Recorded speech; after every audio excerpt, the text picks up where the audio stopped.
Hello everyone, here at OS Reviews. About a month ago, we did a review on Creation Crate, and you guys may remember that this is a monthly subscription box that gives you EE and programming related projects to get started with. And in month one, we did a mood lamp. You connected it to a Arduino Uno R3, and we have a light dependent resistor so that when it gets dark enough, the lights turn on, and we have a pretty cool functioning project. So today we're taking a look at a pretty similar product, but it's no longer as part of a subscription box. If you just like what you see here, you can just purchase it outright.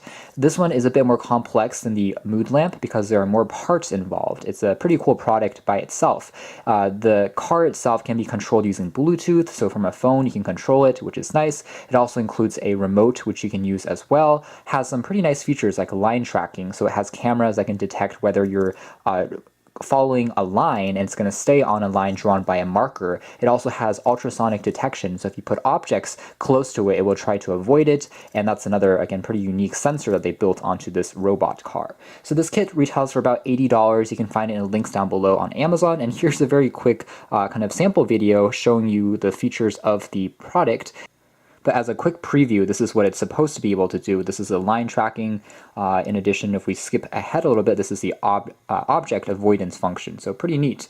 Hopefully it's not going to be too complex. I don't have the most experience when it comes to hardware per se, but let's take a closer look. This is what the box looks like, and inside we have all of the parts, so there are quite a few. The car itself is actually larger in terms of dimensions than what I was expecting looking at the images online. If I put it next to kind of a cell phone here, you get a better idea of the size. So we have individual motors, it seems, for all of 4 of the different wheels. So technically it's a 4-wheel drive, which is kind of interesting. And in here we have the actual microcontroller. So this is the Arduino Uno R3. And some additional chips, which probably will control Bluetooth, maybe a small display, not too sure yet. There's also the remote control, so if you don't want to use your phone or Bluetooth, you can actually control it using this. And we have various ribbon cables and flex cables which can connect the board together. Jump cut, and this is everything, all the parts laid out in front of the table, so it's a bit more organized now, and I feel a little better as well because there were a lot of parts inside the box jumbled together, and first impressions were that there's about 10 times more parts than the mood lamp that we did last month, so definitely more complex. Most notably, there is a part that's called a servo, which at first I was a little confused about, but after reading a bit more online, basically you connect this to the Arduino, and there's a small motor that connects to kind of this angular propeller-like shape, and this is basically connected to this part, and what you're able to control using the Arduino is the position of this propeller, so it allows you to move this around.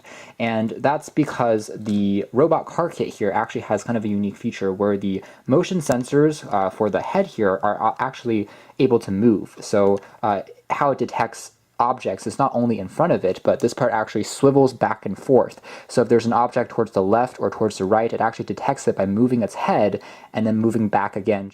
Jump cut, and I fully assembled the car. The hardware took me about an hour and a half to fully put together, so definitely not as bad as I thought it would be. But with that being said, understanding the software, the fundamentals in terms of how the physics and the math works definitely takes a bit more time, and I'll show you more about that in a moment. But first, some quick observations about the assembly process. I would say the most time-consuming part is really 2 portions. The first is screwing everything together.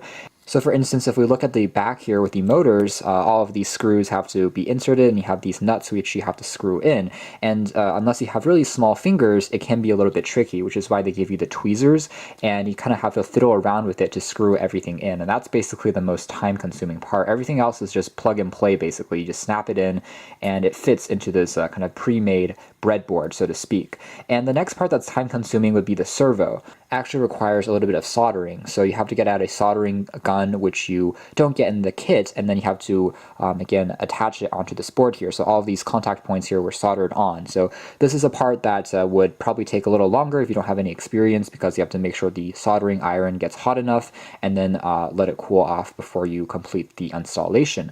One of the other observations that I made in particular is that the Arduino board that I have here is probably not the original R3, which actually used a slightly older USB type connector, because the cable that you get inside the packaging here looks like this, and this is what the plug usually looks like if you insert it into the board and the other side goes to your computer for burning programs.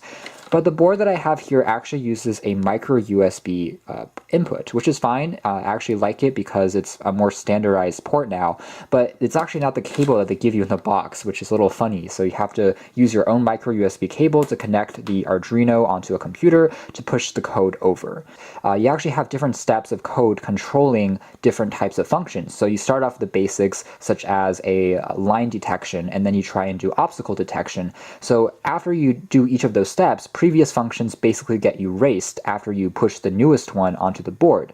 But in the end, there is an advanced code where everything is basically put together into one massive file that you can push over and takes up the most memory. But still, this code is missing some of the smaller features that you maybe got when you were performing different steps above. So for instance, you're not gonna, right now the last code I've burned over here is actually the one with the IR remote, so I can demo in a moment how it works with this remote control. But say I want to also show you guys the object avoidance, or if I wanted to show you guys the line tracking, I would actually have to push a previous code over for that to work, and the IR remote would no longer work. So that's a general constraint of Arduino microcontrollers that I wanted to really quickly point out. Also, I mentioned in the previous unboxing portion was that the batteries here are using AA, but that's actually wrong. It's actually using 2 rechargeable batteries, and you can see here it's pretty standard. It's actually the same size that you get in most power banks. So if you disassemble a power bank, you'll see many of these cells that are stacked together. But these batteries are not included in the box, so you may have to purchase them yourselves, and they can run for about $2 each, so not too bad, but it doesn't come pre-shipped.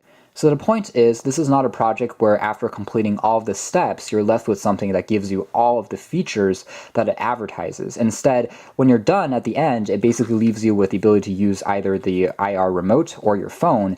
And if you want to then show someone like the line tracking features or the IR or the ultrasonic detection or obstacle avoidance, you have to go back and then change the code. Power switch is on the side, so whenever you want to turn it on and try and test it out, you need to press this, and there's a speaker on it as well. So it's going to beep whenever it's turned on to tell you that it's successfully booted up. It's actually something that you have to wire yourself from the Arduino onto the main board and make sure you connect everything correctly. But afterwards, the lights will turn on, you'll hear this beep, and the motion sensors, so you can see these LEDs here, they detect if there's something that's close by. So if you put your hand here, you can see this LED come to life, and that means it's noticing an obstacle and it will try to avoid it. Same thing on the other side, and the 2 on the bottom here are basically meant for lines underneath, and that's how it's able to track lines which are black and continue going on a path. And these require a little bit of calibration as well, and the same things, you can put the screwdriver down and then twist this left and right to make it a little bit more sensitive, less sensitive in terms of direction, so that it's correctly set up and then ready to go. In terms of pushing code over, one thing to keep in mind is you definitely want to disconnect power from the batteries before plugging it into your computer, because if there's both power inputting from the micro USB as well as from the ground over here, it may short the board. So taking a look at the software through the CD that they give you, first of all, this is what the interface looks like. You have a packaging list, which shows you everything that you're supposed to get inside as a PDF, and then there's also a quick user guide. But the user guide is not organized in the best way, at least in my opinion. So when you click on it, basically it tells you on each step to view a video that's sorted in a different file or in a different folder. So for instance, you can see the user manual here. We can scroll down. It tells you some of the applications and the types of audiences that it's trying to target, and the manual itself is over 30 pages long, so it's kind of long. With that being said, there's not too much text, so it's mostly graphics, which is good. But basically it tells you the parts that you need at every single step, and then let's say step 1 is to install the basics of the hardware, so you should watch the video number 1. And then down below here for testing, you should watch video number 2. So things like that, but you have to kind of find the videos yourselves because they're not linked onto the user manual, they're not hyperlinked. So you have to kind of exit out of this and then watch the videos. I found it in general not really necessary to take a look at the written user manual because it doesn't tell you too much. Watching the videos really is all you need to do, and to do that you just click on folder number 7 that says video, and then it's basically in chronological orders. So for instance, this is what the IDE looks like, and you can see after you're trying to compile and push code over if there's any error messages down below as well as the information. So for instance, right now we've pushed over the code that's called multiple functions, which is the second to last step, and it says that we're currently using up 21% of the storage space on the Arduino board. So this is a pretty complex program with a pretty long file length. Again, Arduino can only push one file over at a time. One other thing is sometimes you need to include a few libraries before the code will be functional. For instance, MS Timer 2, IR Remote are both custom libraries which they've included on the CD. So if you're just writing up the code and you're trying to push it and compile it, sometimes you notice some errors, and you do want to include those packages first. And how you do that is basically, again, tap on Sketch and then include a library, and then you can add the library from the CD. So under the folder 6, which is Arduino Knowledge Book. This is really interesting. Basically, they've put together real textbooks from perhaps college level or university level courses on Arduino and projects, and they've basically stacked it together into this one folder as reference text. So if you're getting this for an educational purpose, if you're getting it for a classroom setting, you're actually able to have a lot of these other tools available. So here's one of the textbooks among many that you get. It says Practical Arduino Cool Projects for Open Source Hardware, and you can see that it's organized by chapters. It really is just like an e-book or an e-textbook, and you have hundreds of pages to go through. So it really is this is quite interesting because you can go as deep as you want. You can understand everything from a fundamental perspective, and this can be easily a graduate level kind of course if you're trying to understand the computer vision of how it's able to map and then kind of self-drive itself, everything, and then assemble it yourself. But if you just want a very quick overview, it's also not that advanced. So this is a really interesting kit in that way compared to the mood lamp that we did, which was much simpler in retrospect. This is actually one of my favorite. It's the second to last mode, which is the obstacle avoidance using the ultrasonic detection, and it's using the servo. So you're seeing that the head here is able to swivel, and then it's kind of like rotating its head to look around, almost like eyes, which is kind of cute, to see if there's anything next to it. And then kind of like a smart animal, almost like a rat, it's able to complete a maze, and if there's no obstacles, it's finally able to escape from the maze. So pretty fun there. Bluetooth control, so again, this is using the app, and you're able to control it using this very simple interface.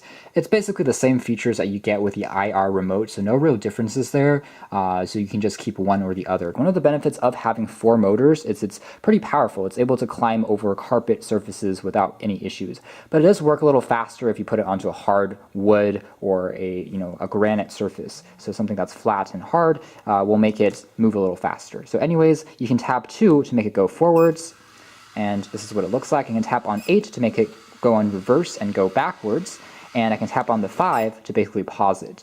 As an IR remote, you do need to be pointing directly at the car. Now let's try on a wood surface. Hopefully it's going to go a little faster.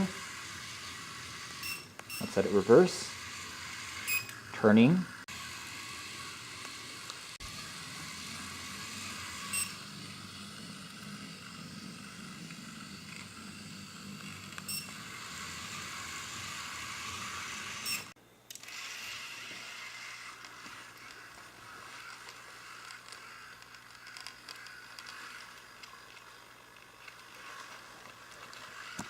This is one of the preset movements, snake.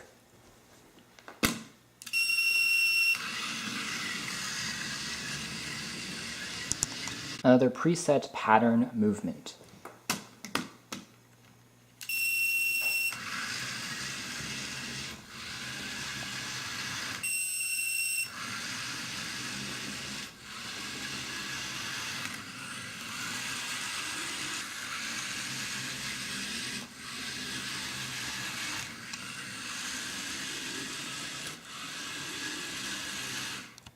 So that's been our smart robot car kit built using the Arduino Uno with its kind of self-tracking capabilities for it to follow a line, as well as be controlled using either Bluetooth or the remote control. It really is a very cool kind of 4-wheel drive smart car that has some of the concepts that you'll see in computer vision and autonomous self-driving vehicles, things like that, but put into a much simpler package. The concepts here are definitely a lot deeper than the past DIY kit that we checked out using Arduino, which was the Creation Crate mood lamp. I would say this is much harder in terms of difficulty, especially if you're trying to learn all of the concepts and the textbook chapters that they give you from a fundamental perspective, and just the assembly process as well is more complex, requires some soldering, and perhaps best suited to those who have some experience with Arduino projects in the past, or at least are willing to spend considerably more time to put it together. So you can check out more details in the links down below, but for now this has been our video. Thanks for watching here at OS Reviews. This has been the Arduino Smart Robot Car Kit.